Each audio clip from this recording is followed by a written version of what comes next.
Hello, hi. I've been asked to talk about placenta. Yes, placenta. Placenta is a very important and crucial organ during pregnancy. It's very, very important because it's what provide oxygen, nutrients for the baby. Okay, so placenta is formed when the egg and the sperm fuse together, okay, and they begin to divide. All right, so that's why it's very important, and all healthcare professionals will want to know where your position of your placenta, where it is. Okay, myself as a midwife, if I'm looking after you, I would definitely check what is your placenta position, and I think that's why someone has asked me about the placenta. So there are different types of placenta. We have about 5. So number 1 is anterior, okay? So if you have an anterior placenta, that is when it's facing the uterus, all right?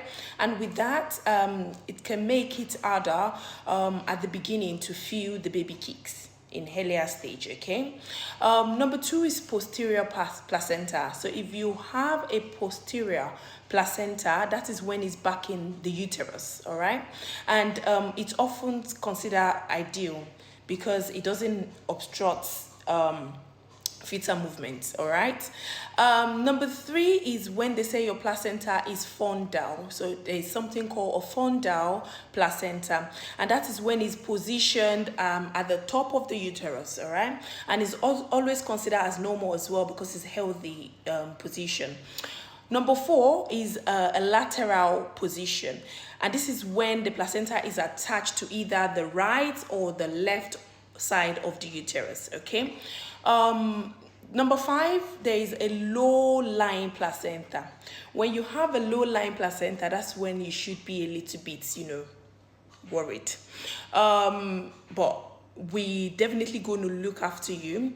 We just going to keep a close eye on you, and as healthcare professional, we all know how to sort that out, so there's nothing to raise any alarm. All right, so when we're talking about a low-lying placenta, that is when it's blocking the cervix or is covering the baby, okay? And also, if that continue, it can lead to a placenta previa, okay, which you might need a cesarean section. But your healthcare professional will look at it and then let you know if you can deliver vaginally or you need a cesarean section. So it's nothing to get worried about, okay? It's just the education to put in there. And then if we need to monitor, we'll monitor you. So as an healthcare professional, I want to know where your placenta is. I wish you all the best in your pregnancy.